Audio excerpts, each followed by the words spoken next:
एक राजकुमारी ने शादी के लिए एक शर्त रखी कि जो 20 तक गिनती सुनाएगा उसे अपना पत्नी बनाऊंगी। लेकिन गिनती ऐसी हो जिसमें सारा संसार समा जाए, और यदि नहीं सुना पाएगा तो 20 कोड़े खाने पड़ेंगे। और यह शर्त विभिन्न राज्य के राजाओं के लिए ही है। अब एक तरफ राजकुमारी का वरण और दूसरी तरफ कोड़े। एक एक करके विभिन्न राज्य के राजा महाराजा आए। राजकुमारी के पिता ने दावत रखी और अनेकों पकवान तैयार कराए गए।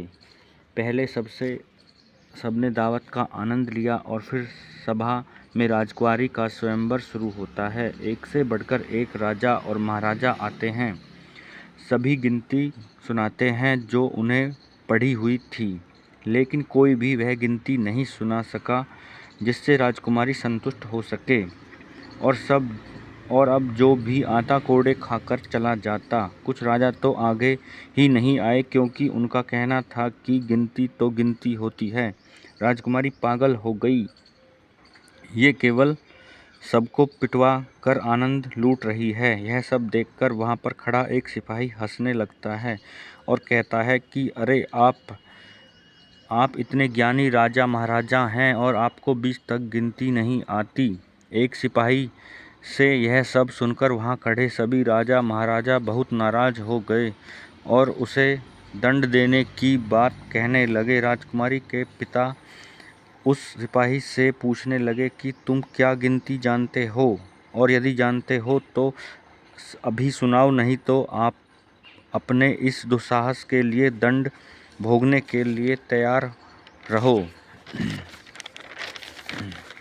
सिपाही कहता है, हे राजन, मैंने गिनती सुनाई तो क्या राजकुमारी मुझसे शादी करेगी? क्योंकि मैं आपके बराबर का नहीं हूँ और यह स्वयंवर भी केवल राजाओं के लिए है, तो गिनती सुनाने से मुझे कोई फ़ायदा नहीं। सिपाही के बात सुनकर राजकुमारी बोली, ठीक है, यदि तुम कहानी सुना सकते हो तो मैं आपसे शादी करूंगी, और यही नहीं सुना सकते तो मैं तुम्हें मृत्युदंड दूंगी। वहाँ उपस्थित सभी देख रहे थे कि आज इस सिपाही को मृत्युदंड तय है। सिपाही के 20 तक गिनती सुनाने के लिए कहा जाता है और राजा की आज्ञा लेकर सिपाही गिनती शुरू करता है।